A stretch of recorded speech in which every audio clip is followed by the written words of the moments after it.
आज की क्लास में कक्षा 10th का मैथमेटिक्स में प्रश्नावली 6.2 स्टार्ट करेंगे। इसका क्वेश्चन करेंगे और एग्जाम्पल सब खत्म कर लेंगे। ठीक है, कुछ क्वेश्चन भी कर लेंगे। देखिए, प्रश्नावली 6.2 का सारा गेम जो है ये थेल्स प्रमेय के विलोम और थेल्स प्रमेय पर आधारित है। यानी थेल्स प्रमेय जिसको प्रमेय 6.1 बोलते हैं, और थेल्स प्रमेय का विलोम जो है, थेल्स प्रमेय का विलोम ये प्रमेय 6.2 है। तो इसी पर सारा गेम है। प्रश्नावली 6.2 में सब उसी के अकॉर्डिंग अपना क्वेश्चन बनेगा। तो उसका बेसिक जो है बेसिक जानकारी आपको होना चाहिए। तो एक बार उसका हम बेसिक जानकारी दे देते हैं क्या है, तब हम ये क्वेश्चन पर आ जाएंगे। ठीक है, देखिए थेल्स प्रमेय क्या कहता है। थेल्स प्रमेय क्या कहता है, और मान लीजिए ये एक त्रिभुज है, इसका नाम ABC है। ठीक है, ये एक त्रिभुज है। इस भुजा के समांतर एक रेखा अगर यहाँ पर हम खींच लेते हैं, जिसका नाम मान लीजिए DE देंगे, DE दिए। ठीक है, पर में भी प्रूफ किए थे तो DE नाम दिए थे। तो एक त्रिभुज है अपने पास ABC, और इस भुजा के समांतर DE है, ये और ये समांतर है।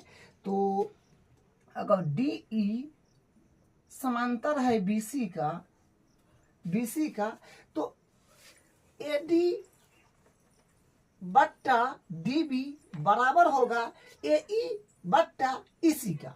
ठीक है, तो यहां से लिखेंगे AD बट्टा DB बराबर होगा AE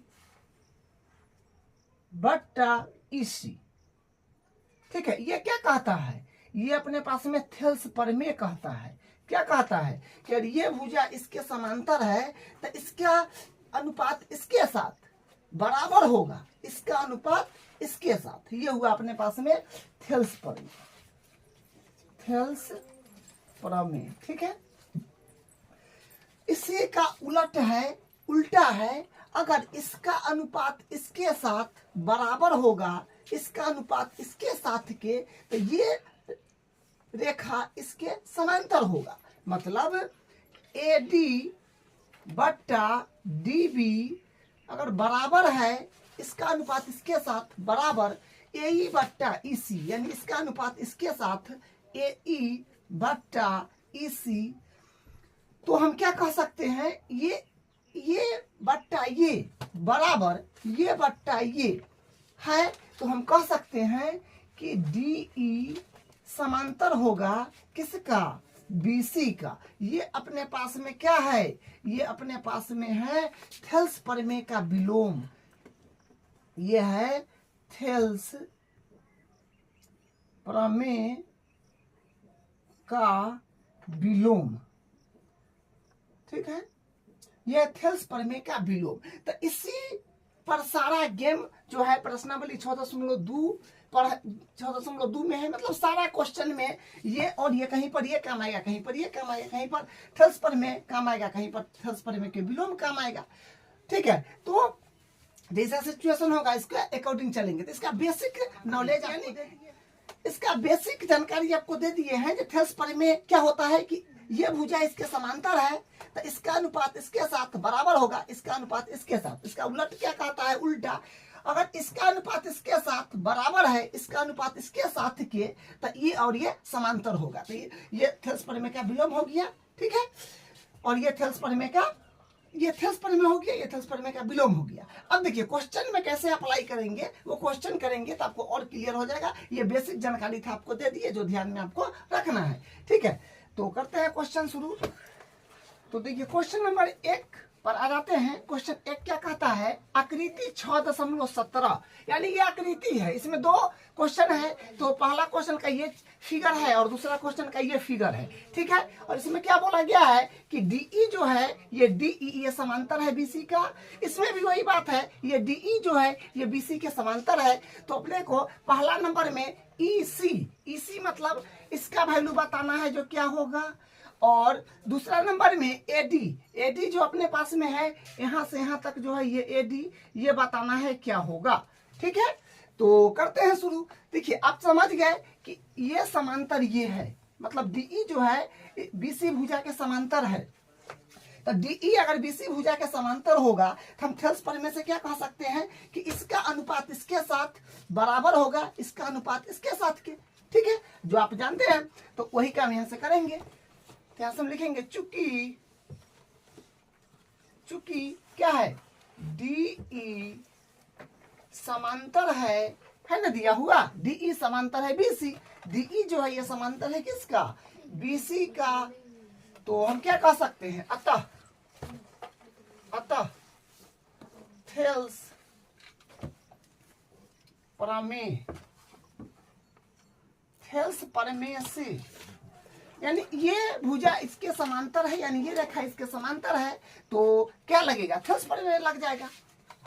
तो थेल्स प्रमेय से हम क्या कह सकते हैं, इसका अनुपात इसके साथ बराबर होगा, इसका अनुपात इसके साथ। तो यहां पर लिखेंगे AD बट्टा DB बराबर होगा AE बट्टा EC। ठीक है, तो देखिए AD जो है अपने पास में 1.5 है, बस वैल्यू रख दीजिए अब। ठीक है, AD अपने पास में क्या है 1.5, ऊपर AD है, इसका वैल्यू यहाँ से 1.5 रखिए, बट्टा AD बट्टा DB ना। तो DB देखिए, DB अपने पास में है 3, तो 3 बराबर AE अपने पास में है A से E जो है 1 सेमी, तो यहाँ पर 1 लिखिएगा, बट्टा EC ज्ञात करना है, तो इसको एडिटिव लिख दीजिए EC। अब क्या कीजिए, दशमलव के उड़ा लीजिए, तो दशमलव के उड़ाइएगा, दशमलव के बाद यहाँ पर 1 अंक है तो एगो 0 लिया, शिफ्ट हो जाएगा। इसको काटिएगा तो 15 दूनी 30 कट जाएगा, 2 मरते, तो ऊपर में तो कुछ नहीं बचा, 15 दूनी 30 कट गया। तो इसी में 1 से गुना कीजिएगा तो इसी आ जाएगा बराबर 2 1 2, यानी इसी का वैल्यू अपने पास में आ गया 2। लेकिन सब वैल्यू सेमी में है, इसको सेमी में कर दीजिए। कितना आ गया 2 सेमी, सब वैल्यू सेमी में है, इसलिए यहाँ पर सेमी आपको देना है, तो यही इसका जो है आंसर हो जाएगा। ठीक है, इसका दूसरा पार्ट देखिए फर्स्ट का, तो इसमें भी वही काम करना है। अपने पास में डीई जो है ये समांतर दे रखा है बीसी के। देखिए जब भी कोई एक रेखा त्रिभुज में किसी एक रेखा के समांतर, मतलब एक रेखा के समांतर कोई रेखा अगर दे दे तो समझिए कि थेल्स प्रमेय लगेगा। ठीक है, तो वही बात इसमें होगा, डीई जो समांतर है बीसी का, तो डीई समांतर बीसी अपने को दे रखा है, तो थेल्स प्रमेय लगा देंगे, ये बट्टा ये बराबर ये बट्टा ये। ठीक है, तो यहां से करते हैं फिर इसका हल। तो ये फर्स्ट का हल है, तो इसमें फिर क्या कहेंगे, चूंकि डीई जो है डीई समांतर दे रखा है बीसी का, तो डीई समांतर है बीसी का, तो हम क्या कह सकते हैं, थेल्स प्रमेय से इसका अनुपात इसके साथ, इसका अनुपात इसके साथ बराबर होगा, ये थेल्स प्रमेय है। तो यहां से लिखेंगे अतः थेल्स प्रमेय से क्या होगा, AD बट्टा DB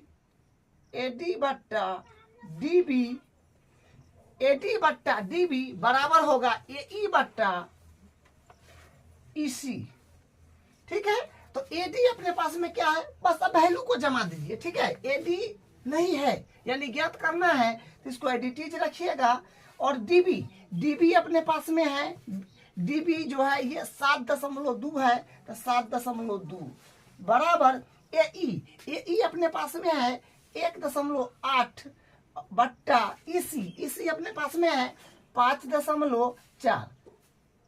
यहाँ पर आप क्या काम कीजिए, 1 दशमलव से 1 0 लिया लगा दीजिए, क्योंकि दशमलव के बाद 1 अंक है, और नीचे वाला 1 दशमलव से, क्योंकि 1 अंक ना 4 है, तो ऊपर का 0 दिए है, तो दशमलव के बाद 1 अंक है तो ऊपर 1 0 लगा दिए, नीचे वाला के लिए ऊपर, ऊपर वाला के लिए नीचे 0 लगा दिए, जगह दशमलव के बाद अंक है उसके हिसाब से। ठीक है, तो 0 से 0 काट लीजिए, और ये 18 तिया 54 होता है, ये 18 तिया 54 आप काट लीजिए।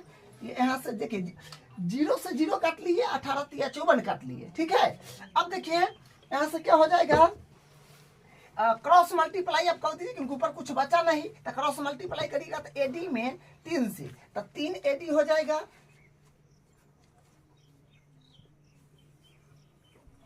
तो यहां से AD में 3 से, तो 3 AD हो जाएगा, बराबर 7.2 में 1 से करिएगा तो 1 से करिएगा तो कोई फर्क थोड़ी पड़ेगा, वही रह जाएगा। तो यहाँ से फिर क्या बनेगा अपने पास में, AD के जब बराबर करिएगा तो 7.2 ई मल्टीप्लाई में तो डिवाइड में हो जाएगा।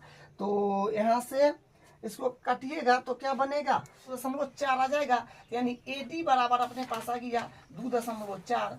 सब वैल्यू सेमी में है इसलिए यहाँ पर सेमी दे दीजिएगा। तो यही इसका आंसर हो गया। फर्स्ट का 2 पार्ट था, कर लिए। देखिए बिल्कुल आसान है, बस आपको ध्यान रखना है प्रमेय, ठीक है, जो क्या होता है जब समांतर रहेगा तो ऐसा सिचुएशन होगा, जब इसका अनुपात इसके साथ इसका अनुपात इसके साथ देगा तो ऐसा सिचुएशन होगा। बस इसको बेसिक बात ध्यान रखना है, ठीक है। अब इसका हम दूसरा क्वेश्चन करते हैं और क्लियर होगा। इसका क्वेश्चन नंबर 2 देखिए क्या कहता है, किसी त्रिभुज PQR की भुजाओं PQ और PR पर क्रमशः बिंदु E और F स्थित है। निम्नलिखित में से प्रत्येक स्थिति के लिए बताइए कि क्या EF समांतर QR है। ठीक है, सबसे पहले इसमें डायग्राम बनाना है, तो डायग्राम बनाइएगा तो वो त्रिभुज होगा PQR। ठीक है, तो हम सबसे पहले एक डायग्राम बनाते हैं। क्वेश्चन नंबर 1 का हल करेंगे पहले। तो ये कुछ अपने पास में इस प्रकार का डायग्राम हो जाएगा और इसका नाम देना है PQR। ठीक है, तो ये होगा P, ये हो जाएगा Q और ये हो जाएगा R। ठीक है, PQR की भुजाओं PQ मतलब ये और PR मतलब ये पर क्रमशः बिंदु E और F स्थित है। तो इसको इस तरह से कर लीजिए, तो PQ पर E बिंदु और PR पर F बिंदु स्थित है। वो कर वही बोला था कि PQ और PR पर क्रमशः बिंदु E और F है, तो E और F हो गया स्थित है। निम्नलिखित में से प्रत्येक स्थिति के लिए, माने ये जो स्थिति है पहला क्वेश्चन, दूसरा क्वेश्चन, तीसरा क्वेश्चन, ये तीनों स्थिति में है।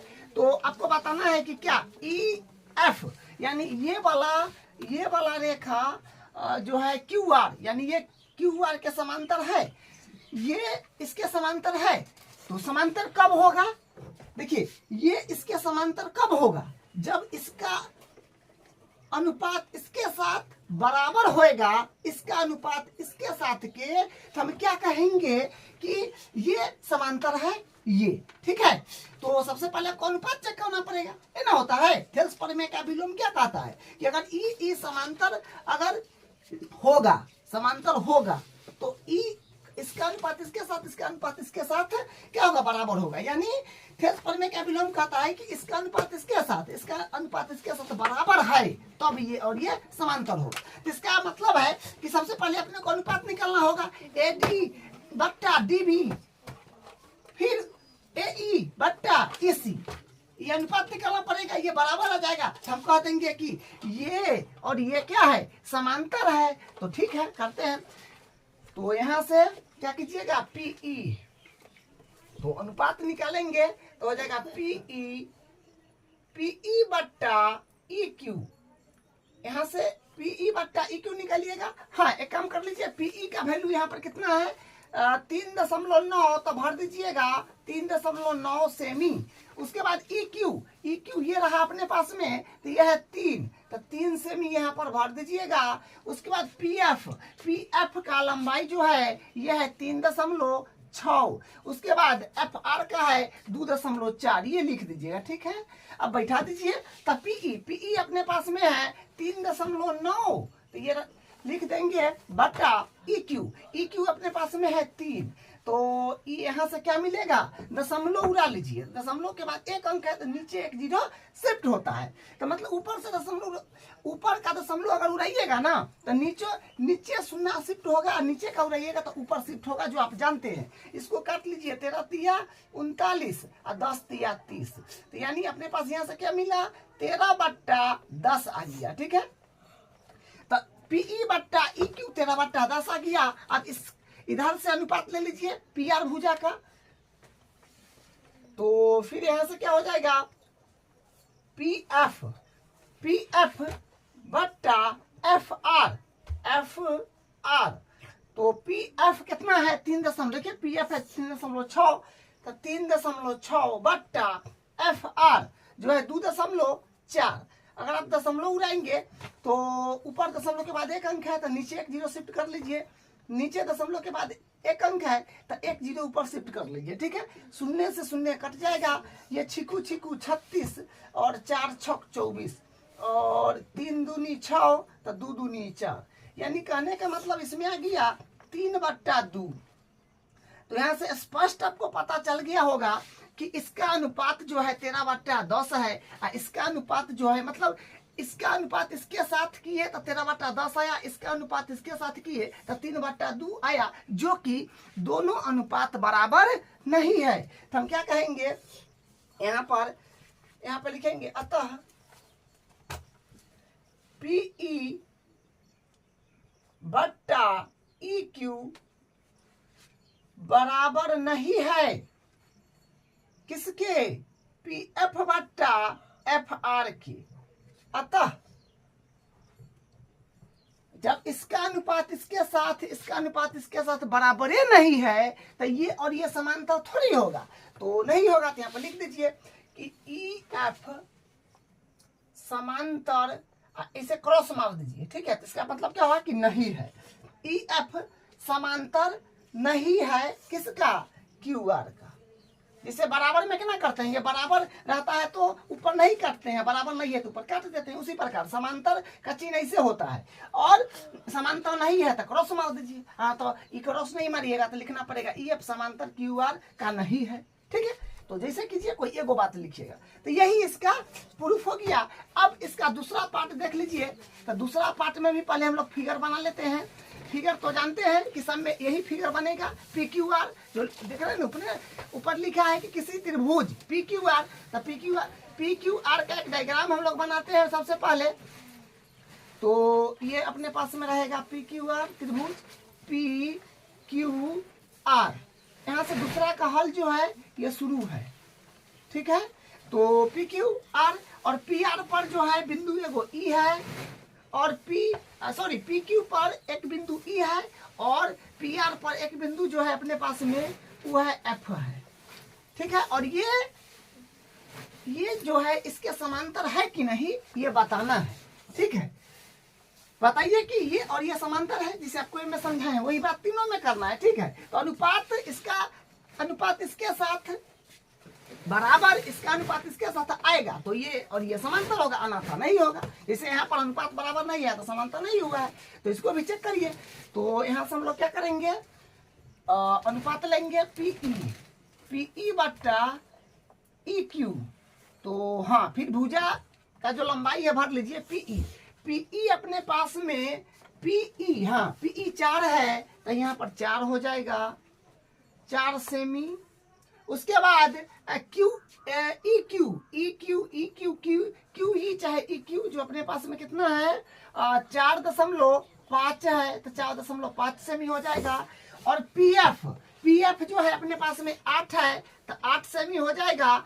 और RF जो है अपने पास में 9 है तो ये 9 सेमी हो जाएगा। अब यहाँ पर वैल्यूज को जमा दीजिए। तो PE ये है जो 4 है, और EQ अपने पास में 4.5 है।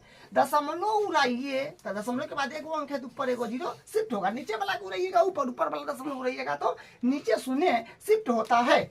8 पंचे 40 और 9 पंचे 45, तो 8/9 आ जाएगा यहाँ पे। उसी प्रकार इसका अनुपात इसके साथ निकाले हैं, सेम इसी प्रकार इसका अनुपात इसके साथ निकालेंगे। तो यहाँ से क्या होगा, PF बट्टा FR ये बराबर होगा PF बट्टा FR। इसका अनुपात निकालिए, अगर बराबर होगा तो ठीक है, नहीं होगा तो फिर समांतर होगा नहीं।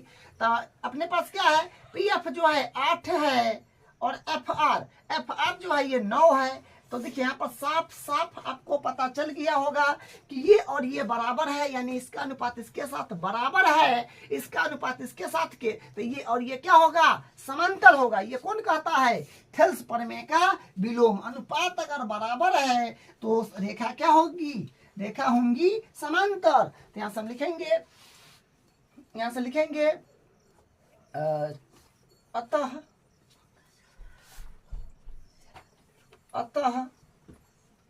PE बट्टा ई क्यू बराबर है पी एफ बट्टा एफ आर। तो क्या कहेंगे, अतः थेल्स प्रमेय के विलोम से, क्योंकि थेल्स प्रमेय का विलोम कहता है कि इसका अनुपात इसके साथ, इसका अनुपात इसके साथ अगर बराबर है तो समांतर होगा। कौन कहता है, थेल्स प्रमेय का विलोम। तो ही लिखिएगा, कहता थेल्स प्रमेय का विलोम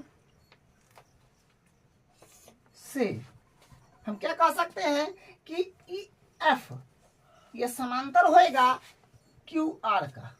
ठीक है, तो ये हो गया। इसी प्रकार आपको एग्जाम में एडिटिव छापना है। अगर थोड़ा बहुत इधर उधर नहीं करिएगा, अगर थोड़ा बहुत इधर उधर कर दीजिएगा तो आपको नंबर काट लेगा। इसलिए एडिटिव जैसे हम बनाते हैं प्रॉपर, उसी प्रकार हर एक चीज लिख करके आपको करना है। ठीक है, अब इसका तीसरा पार्ट देख लीजिए। तीसरा पार्ट में अपने पास क्या हो जाएगा, हाँ फिगर तो फिर बनाना होगा, डायग्राम वही त्रिभुज बनेगा। तो हम बनाते हैं, ये हो जाएगा अपने पास में पी क्यू आर। ठीक है, पी क्यू आर। तो हाँ, और यहाँ पर एक समांतर रेखा, मतलब इसके ये समांतर है कि नहीं चेक करना होगा। और पी क्यू को ई पर प्रतिच्छेद कर रहा है और पी आर को एफ पर प्रतिच्छेद कर रहा है, क्योंकि शुरू में बताएं, यहाँ भी बताएं, वही बात लिखा है, डायग्राम कर लिए। अब देखिए यहाँ से अनुपात लेना पड़ेगा। अनुपात लेने से पहले भुजा क्या क्या है वो भर लीजिए। ठीक है, तो देखिए भुजा अपने पास में रहेगा पी क्यू। यहाँ पर देखिए थोड़ा सा ये बढ़िया निकल गया है, इसमें अनुपात नहीं लेकर के पूरा दिया है। पी क्यू यानी यहाँ से यहाँ तक ये पूरा दिया है अपने पास में। कितना ये दिया है, 1.28 ये पूरा दिया है। ठीक है, और पी आर, अच्छा पी आर जो है अपने पास में, देखिए इधर पी आर पूरे दिया है, इधर भी पी आर जो है ये पूरे दिया है, जो है 2.56। ये सब मीटर में है तो मीटर लगा दीजिए। चलिए, तो ये पूरा दिया है, इधर भी पूरा दिया है। अब आगे देखिए पीई, अच्छा पीई इतना फिर दिया है अपने पास में, जो है पीई 0.18। ठीक है, सीएम, सॉरी सब में सीएम है। ठीक है, सब वैल्यू सीएम में है, सेंटीमीटर में है, तो सब में सीएम कर लीजिए, सेंटीमीटर में। ठीक है, अब यहाँ पर देखिए पीएफ यानी इतना फिर दिया है, जो है 0.36। तो अनुपात लेंगे, तो अनुपात हम लोग तो इसका अनुपात इसके साथ लेते हैं और इसका अनुपात इसके साथ। तो ये वैल्यू तो है, ये वैल्यू नहीं है, तो कैसे निकालेंगे, ये पूरा में से पी क्यू में से।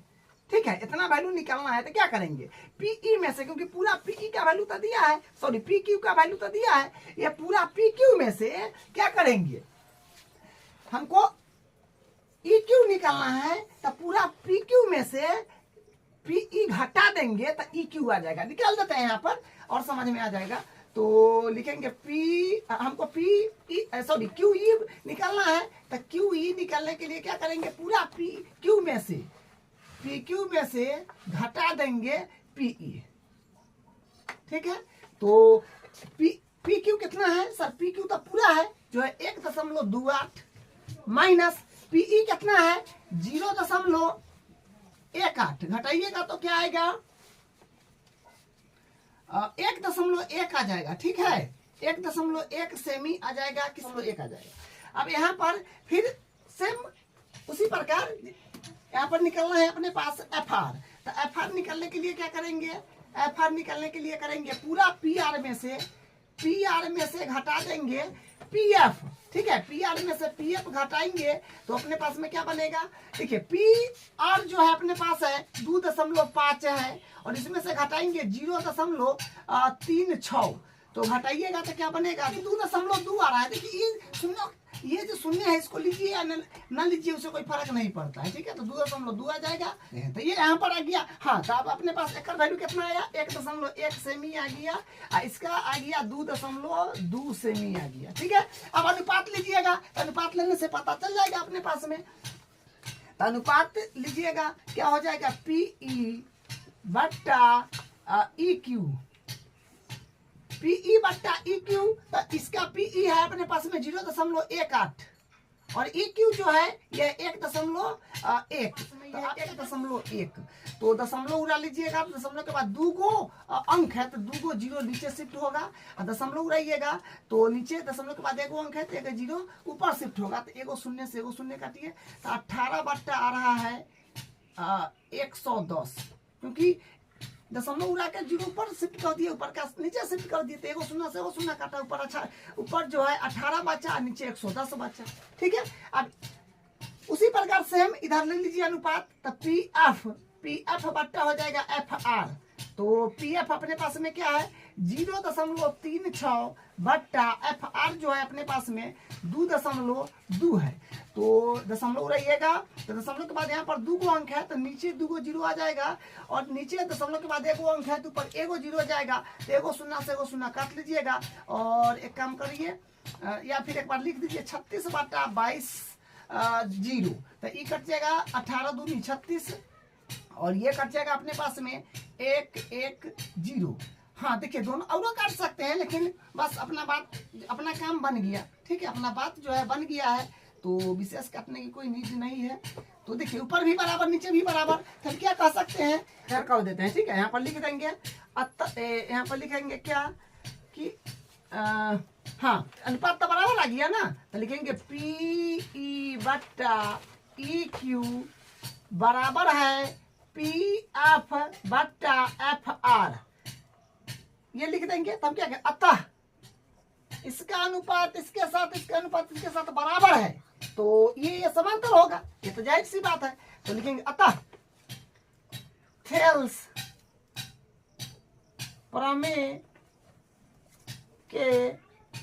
प्रमेय के विलोम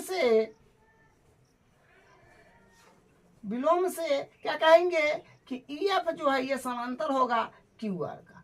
ठीक है, अब इसका एग्जाम्पल देखिए, जो फर्स्ट है, देखिए क्या कहता है, यदि कोई रेखा एक त्रिभुज ABC की भुजाओं AB और AC को क्रमशः E और D और E पर प्रतिच्छेद करे तथा भुजा BC के समांतर हो, यही है फिगर जो बुक में दे रखा है। ठीक है, ये ABC त्रिभुज है और AB का जो प्रतिच्छेदन बिंदु D है और AC का E है, और ये रेखा जो है ये रेखा इसके समांतर है।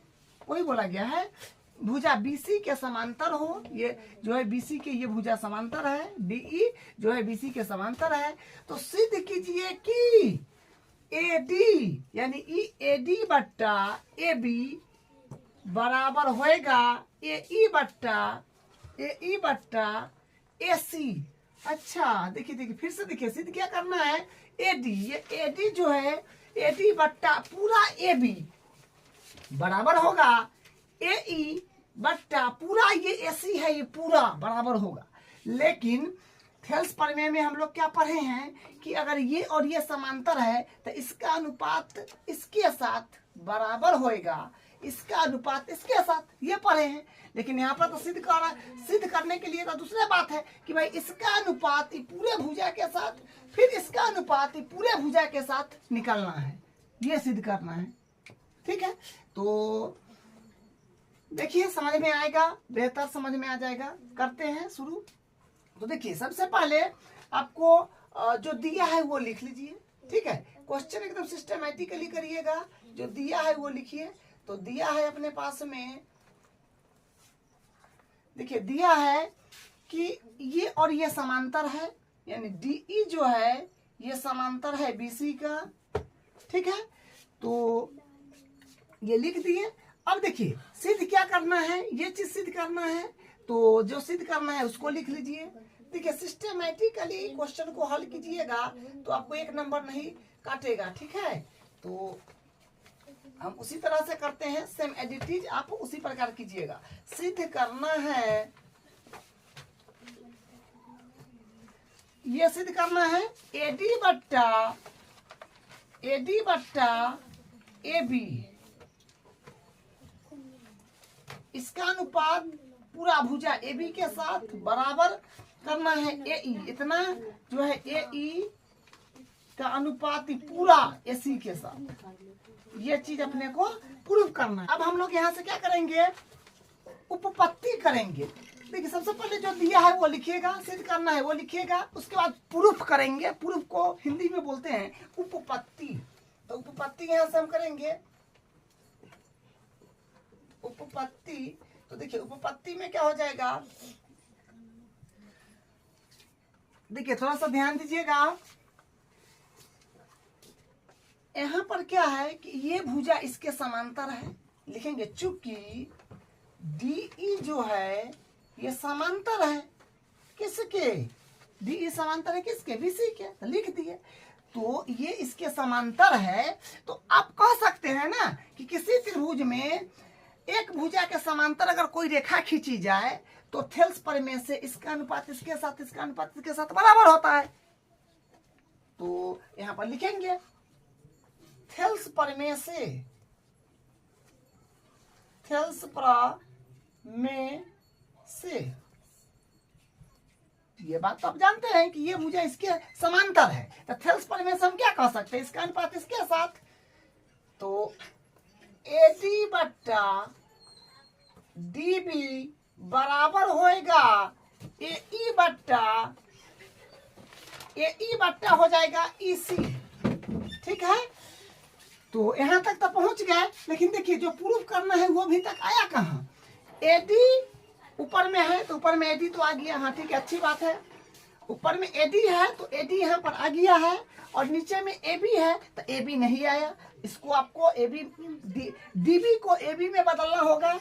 अब देखिए AE ऊपर है तो यहाँ पर भी AE आ गया है, और नीचे AC है तो यहाँ पर AC नहीं आया है। तब क्या करें, देखिए जब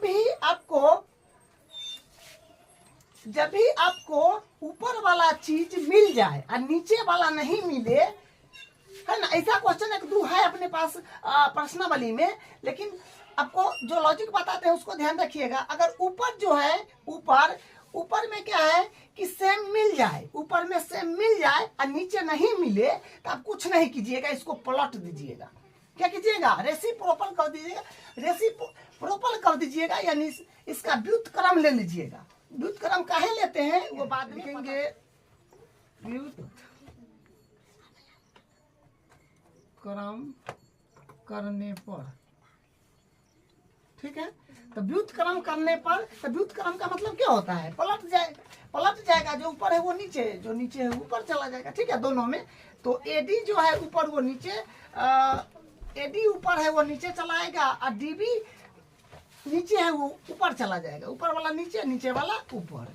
तो जो नीचे था उसको ऊपर कर दिए, DB नीचे है तो ऊपर जाएगा, और AD ऊपर है तो नीचे आएगा।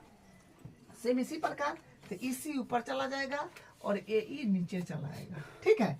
अब देखिए, अब यहाँ पर हम क्या काम करेंगे, ये तो पलट दिए, अब यहाँ पर हम क्या काम करेंगे, देखिए लाना क्या है, AD बट्टा AB, यानी AD बट्टा AB, इधर क्या लाना है, AE बट्टा AC।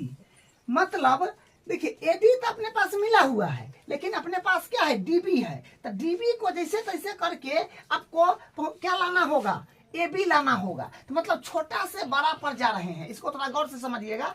छोटा से बड़ा पर जा रहे हैं तो एक जोड़ेंगे, पता चला ना कैसे छोटा से बड़ा पर जा रहे हैं। कहने का मतलब जो है अपने पास AD बट्टा AB चाहिए, तो AD तो अपने पास आया हुआ है क्योंकि अभी पलटे हैं, तो AD तो है ना।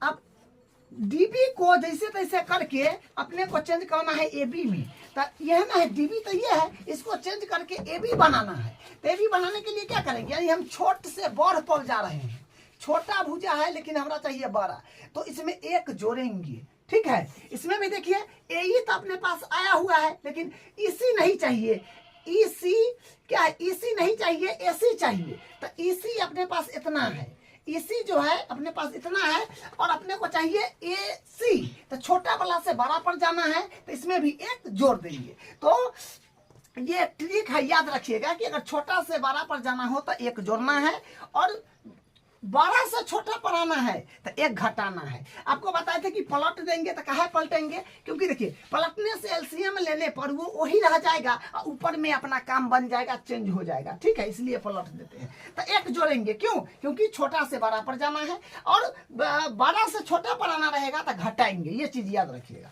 तो हम यहाँ पर दोनों तरफ एक जोड़ देंगे तो हो जाएगा डी बी ना, डी बी बट्टा AD +1 बराबर EC बट्टा AE +1।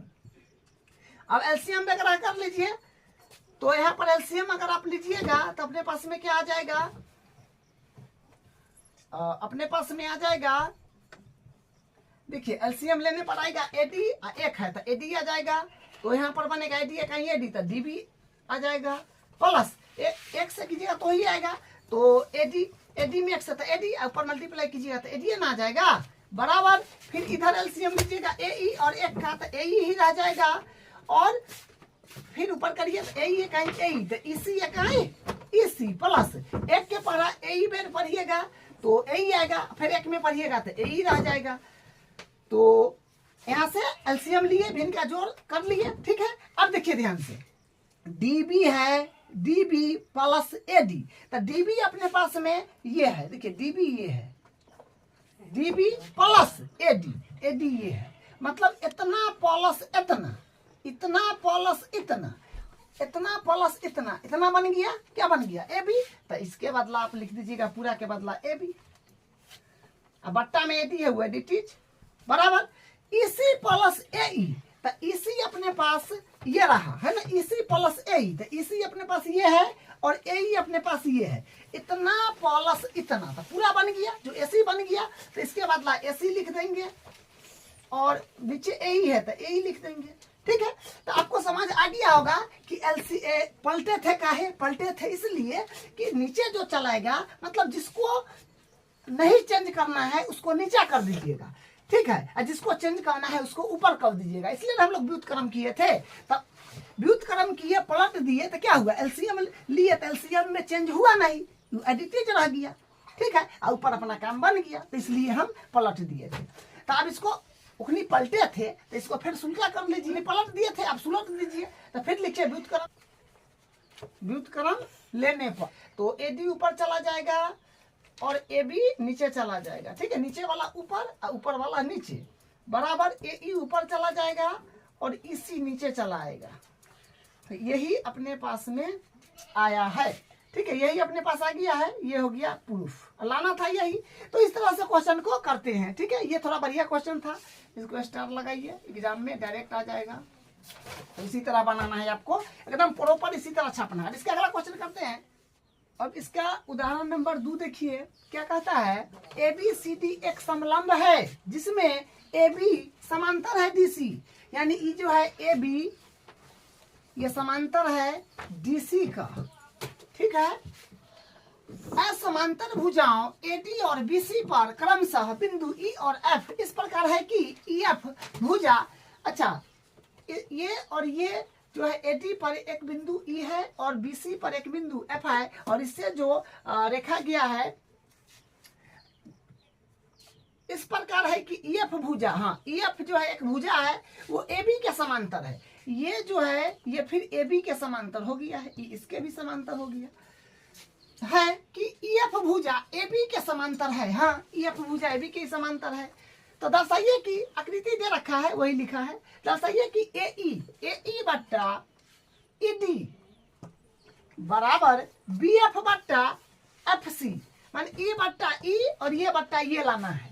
तो देखिए समलंब बोला है तो समलंब का मतलब पहले जान लीजिए, समलंब का मतलब आप सीधा याद रखिएगा कि वैसा चतुर्भुज जिसमें दो भुजा समांतर हो, कोई दो भुजा समांतर होगा तो ऐसा चतुर्भुज को समलंब चतुर्भुज बोलेंगे, ठीक है। इसमें ये और ये समांतर है, ठीक है। तो देखिए प्रूफ क्या करना है उस पर थोड़ा सा गौर कीजिए, ये बट्टा ये, यानी बताया है अभी कि ये बट्टा ये बराबर ये बट्टा ये लाना है, कैसे होगा।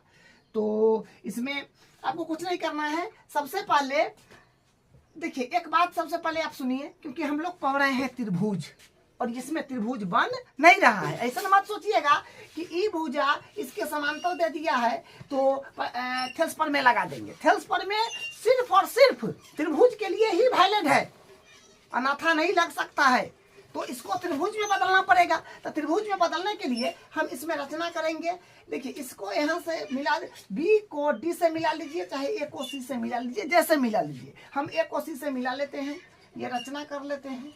ये रचना कर लिए हैं। मान लीजिए ए सी जो है ये ई एफ को जी पर प्रतिच्छेद कर रहा है, बुक में जी नाम दिया है तो जी ए दे दीजिए, ठीक है। तो अब हम हल करते हैं। देखिए रचना क्यों करें, रचना करने का रीजन है कि हम लोग त्रिभुज पढ़ रहे हैं। तो त्रिभुज इसमें तो बन नहीं रहा है, रचना किए तो त्रिभुज बन गया। देखिए बन गया, तो बन गया तो हम थेल्स पर में लगा पाएंगे, इसलिए रचना किए हैं, ठीक है। तो यहाँ से जो दिया है उसको पहले लिख लीजिए, बनाइए प्रॉपर, ये हल है अपना। तो दिया क्या है वो लिखेंगे पहले। तो दिया है अपने पास में, देखिए यहाँ पर दिया क्या है, इसको थोड़ा गौर से समझिएगा। बी ए बी, हाँ ए बी समांतर है डी सी, ये ए बी है, ये डी सी के समांतर है इसका, ठीक है। तो लिखिए ए बी जो है ये समांतर है डी सी का। लेकिन एक अच्छी बात है कि बाद में आकर के फिर बोल दिया है कि ई एफ, ई और एफ इस प्रकार है कि ई एफ जो है भुजा इस प्रकार है, ई एफ भुजा कि ए बी के समांतर है। ई भी, ये जो है ई एफ ये भी किसके, ए बी के समांतर है। तो यहाँ पर हम कह सकते हैं आपस में, देखिए कहने का मतलब ये है कि ये इसके समांतर था, ये जो है इसके समांतर था, ये फिर इसके समांतर हो गया, तो आपस में सब समांतर हो गया। ये बात आप कह सकते हैं, चाहे तथा करके लिए लिख देते हैं। तथा बोला है ना कि ई एफ भुजा ए बी के समांतर है, तो ई एफ समांतर ए बी। तो हम कह सकते हैं ना अतः देखिए जाहिर सी बात है कि ई इसके समांतर था और ई इसके समांतर हो गया, तो तीनों आपस में समांतर हो गया, ठीक है। तो ए बी समांतर ई एफ समांतर डी सी, यहाँ से ये कंक्लूजन निकल गया, ठीक है। ये कंक्लूजन निकल गया है। अब सिद्ध करना है वो लिख लीजिए। सिद्ध करना है अपने पास में, सिद्ध करना है, देखिए सिद्ध क्या करना है वो यहाँ पर लिखा है, दर्शाइए कि वही सिद्ध करना है। तो ये लिखेंगे ए ई बट्टा ई डी बराबर बी एफ बट्टा एफ सी, ये सिद्ध करना है। अब प्रूफ करेंगे हम लोग, यानी उपपत्ति करेंगे। प्रूफ को हिंदी में बोलते हैं उपपत्ति, और उपपत्ति को इंग्लिश में बोलते हैं प्रूव्ड, ठीक है। तो प्रूफ करेंगे यानी उपपत्ति करेंगे। तो उससे पहले हम रचना किए हैं, वो रचना के स्टेप लिखने के बाद ही प्रूफ लिखिएगा, ठीक है। उपपत्ति अगर रचना किए हैं तो रचना का लाइन यहाँ पर दर्शाने के बाद ही उपपत्ति लिखना है। तो रचना क्या किए हैं, हम ए को सी से मिलाए हैं, ए को सी से मिलाया तथा ए को सी से मिलाया तथा एसी भुजा ई एफ को जहां प्रतिच्छेद करता है उसे जी नाम दिया, ठीक है। तो ये अपना रचना हो गया, ठीक है। क्या रचना की है कि ए को सी से मिलाए और ए सी और ई एफ जहां प्रतिच्छेद करता है उसको जी नाम दिए। आप शॉर्ट में भी लिख सकते हैं, ठीक है। तो ये हो गया। अब सिद्ध करना है वो अब अपने पास अपने को क्या करना है, प्रूफ करना है। तो उपपत्ति लिखिएगा, उपपत्ति तो उपपत्ति कर रहे हैं तो कैसे चलेंगे, देखिए सबसे पहले हम ये त्रिभुज ले रहे हैं, क्योंकि देखिए एक त्रिभुज इधर बन रहा है, ये ए सी डी बन रहा है, ए सी डी एक त्रिभुज बन रहा है, और एक बन रहा है ए बी सी। तो हम ए बी सी त्रिभुज में चलते हैं। अब जो ले लीजिए, क्योंकि दोनों त्रिभुज बारी बारी से लेना होगा, एक बार ये एक बार ये। तो हम ए बी सी पहले लेते हैं। तो देखिए उपपत्ति में लिखेंगे चूंकि, क्योंकि ये और ये समांतर है। देखिए ये पूरा भुजा ए बी के समांतर है, तो इसका आधा भी कर दीजिएगा ना, इतना भी, तो इसके समांतर ही होगा। ठीक है, तो इसलिए लिखेंगे चूंकि ए बी जो है ये समांतर है किसके, ई एफ के, सॉरी जी एफ के। ठीक है, ए बी जो है ये समांतर है जी एफ के। ठीक है, ये पूरा इसके समांतर था, तो इसका छोटा सा भी टुकड़ा इसके समांतर ही होगा। ठीक है, तो ये लिखे है कि ए बी समांतर है जी एफ। तो हम यहाँ से क्या कह सकते हैं, अगर ये और ये समांतर है तो आपको कोई भी त्रिभुज में एक भुजा के समांतर कोई दूसरा रेखा अगर दिख जाए तो थेल्स प्रमेय आपको बिना सोचे समझे लगा देना है। ठीक है, तो ये त्रिभुज बन रहा है और इसके समांतर ये है, तो थेल्स प्रमेय सीधे लगा दीजिए। तो हम कहेंगे अतः थेल्स प्रमेय से, थेल्स प्रमेय से, तो थेल्स प्रमेय से हम क्या कह सकते हैं कि ए बी जो होगा ये समांतर होगा किसका, सॉरी, अतः थेल्स प्रमेय से क्या हो जाएगा, ये और ये समांतर है, तो हम लिख देंगे कि ए जी मतलब इसका अनुपात इसके साथ बराबर होगा, इसका अनुपात इसके साथ, इसका अनुपात इसके साथ, क्या है बी एफ बट्टा एफ सी। ठीक है, तो इसको मान लीजिए आप समीकरण 1। ठीक है, हम कुछ नहीं किए, ये और ये समांतर था, थेल्स प्रमेय लगा दिए। तो थेल्स प्रमेय क्या कहता है कि अरे ये भुजा इसके समांतर है, तो ये क्या हो जाएगा, इसका अनुपात इसके साथ बराबर होगा, इसका अनुपात इसके साथ। वही काम किए, सेम काम फिर इसमें करेंगे। तो फिर यहाँ पर क्या करेंगे, फिर त्रिभुज ए सी डी में, ठीक है, ए सी डी में क्या है कि यहाँ पर भी लिख दीजिएगा, यहाँ पर त्रिभुज ए बी सी में। ठीक है, यहाँ पर भी त्रिभुज ए डी सी में जो त्रिभुज लिए हैं वो लिख दीजिएगा। यहाँ पर लिए हैं ए सी डी, तो त्रिभुज ए सी डी में क्या है, चूंकि ई जी जो है ई जी समांतर है किसका, डीसी के, तो डीसी ये इस, क्योंकि देखिए आपस में सब समांतर ही, इसके ई इसके था, ई इसके था, तो सब समांतर होगी आपस में, तो ई इतना इसके समांतर है, इतना भी इसके समांतर होगा। ठीक है, तो वही लिखे है ये और ये समांतर, ई जी समांतर हो जाएगा डीसी के, तो हम क्या कहेंगे, अतः थेल्स प्रमेय से, थेल्स प्रमेय क्या कहता है कि किसी त्रिभुज में कोई रेखा किसी भुजा के अगर समांतर है तो वो क्या होगा, उसका भुजाओं का अनुपात बराबर होगा। तो फिर ए ई बट्टा ई डी बराबर हो जाएगा ए जी बट्टा क्या, ई सी जी सी। ठीक है, ये बट्टा ये बराबर होगा ये बट्टा ये, वही लिखे, इसको समीकरण मान लीजिए 2। ठीक है, अब देखिए समीकरण 1 और 2 को ध्यान से देखिए, तो हम यहां से लिखेंगे समीकरण, आप लाइन से चलते आने दीजिएगा, समीकरण 1 व 2 से।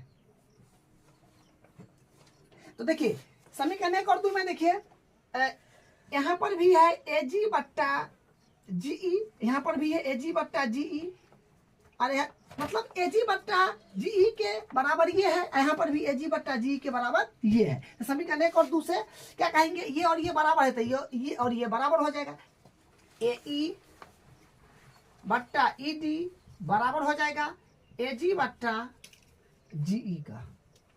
ठीक है, यही प्रूफ करना था, ये अपना प्रूफ हो गया। अब इसका तीसरा एग्जांपल देखिए जो लास्ट है, आकृति 6.16 में ये आकृति है पी एस बट्टा एस क्यू, पी एस बट्टा एस क्यू बराबर है पी टी बट्टा टी आर, माने इसका अनुपात इसके साथ बराबर दे रखा है, इसका अनुपात इसके साथ, तथा कोण पी एस टी बराबर है कोण पी एस टी, बीच में क्या आ रहा है एस, तो ये कोण हुआ पी एस टी, ये वाला कोण बराबर है पी आर क्यू। ठीक है, पी आर क्यू माने ये वाला कोण और ये वाला कोण बराबर है, ये दे रखा है। सिद्ध कीजिए कि त्रिभुज पी क्यू आर, ये त्रिभुज अपने पास में है पी क्यू आर, ये समद्विबाहु है, ये प्रूफ करना है। तो बस सिस्टमेटिकली करिएगा काम शुरू। लिखिएगा सबसे पहले क्या दिया है, जो हम लोग करते आ रहे हैं, दिया है अपने पास में कि पी एस जो है ये बराबर है एस क्यू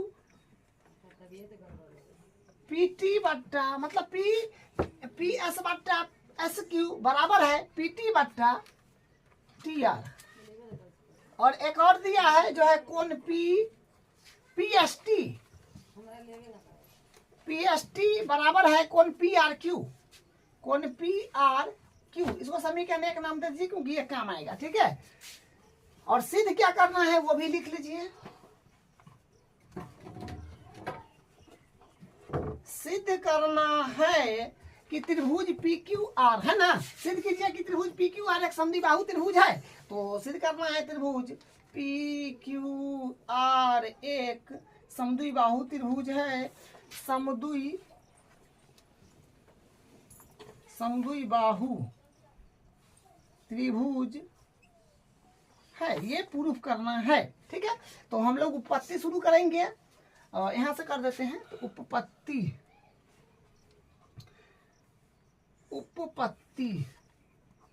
मतलब प्रूव्ड। ठीक है, तो देखिए उत्पत्ति में कहां से शुरू करें, देखिए ध्यान दीजिए थोड़ा सा। हाँ, यहाँ पर एक कॉन्सेप्ट आप 9th क्लास में सीखे थे, उसको ध्यान में रखते हुए काम को आगे बढ़ाएंगे। देखिए सबसे पहले तो आपको दिया क्या है उसको लिखिए, पहले लिखिए चूंकि यहाँ से एक बात बनेगा, जो पी एस है ये पी एस बट्टा एस क्यू ये बराबर है किसके, पी टी बट्टा टी आर के। ठीक है, आप जानते हैं किसी त्रिभुज में इसका अनुपात इसके साथ बराबर होगा, इसका अनुपात इसके साथ, तो क्या कह सकते हैं, थेल्स प्रमेय के विलोम से ये भुजा इसके समांतर हो जाएगा। ठीक है, तो लिखेंगे अतः थेल्स प्रमेय के विलोम से। ठीक है, थेल्स प्रमेय के विलोम में ही ना कहता है जी। अब की आपको समझा है ना शुरू में कि इसका अनुपात इसके साथ, इसका अनुपात इसके साथ होगा, तो समझिए कि थेल्स प्रमेय के विलोम से ये भुजा इसके समांतर होएगा। ठीक है, तो अतः थेल्स प्रमेय के विलोम से एस टी जो हो जाएगा, एस टी समांतर हो जाएगा पी क्यू के। ठीक है, तो हाँ, अब 9th क्लास का कंसेप्ट यहाँ पर लागू होगा, जो देखिए ध्यान से, ये और ये समांतर है। अब 9th में पढ़े थे, थोड़ा याद दिला देते हैं कि दो समांतर रेखा है और एक तिर्यक रेखा है। तो यहाँ पर ये कोण और ये कोण क्या होते हैं, बराबर होते हैं, जिसको संगत कोण बोलते हैं। ये वाला कोण क्या है, संगत कोण है, जो बराबर होते हैं। वही बात यहाँ पर होगा, ये जो है ये समांतर है किसका, इसके समांतर है, और ये तिर्यक के तरह काम कर रहा है। तो यहाँ पर का कोण और यहाँ पर का कोण बराबर हो जाएगा, ये दोनों कोण ले रहे हैं। तो कोण पी एस टी, कोण पी, चूंकि कोण पी एस टी ये वाला कोण बराबर होगा, पूरे नाम दे रहे हैं, कोण पी क्यू आर, कोण पी क्यू आर का। ठीक है, इसको हाँ कारण जरूर लिखिएगा, संगत कोण, संगत कोण। लेकिन हाँ, इसको समीकरण एक नाम दीजिए। अब देखिए ध्यान समझिएगा कि पी एस टी ये वाला कोण अभी हम बराबर किए हैं पी क्यू आर के, ये वाला कोण के बराबर किए हैं। लेकिन लेकिन क्वेश्चन में पहले ही से दिया हुआ है कि नहीं सर ये वाला कोण इसके भी बराबर है, ये वाला कोण इसके बराबर है। तो समीकरण एक और दूसरा देख लीजिए। देखिए कोण पी एस टी यहाँ भी है, यहाँ भी पी एस टी और यहाँ भी पी एस टी होगा, ये दोनों बराबर है, तो ये भी बराबर हो जाएगा ना। तो यहाँ पर लिखेंगे समीकरण 1 व 2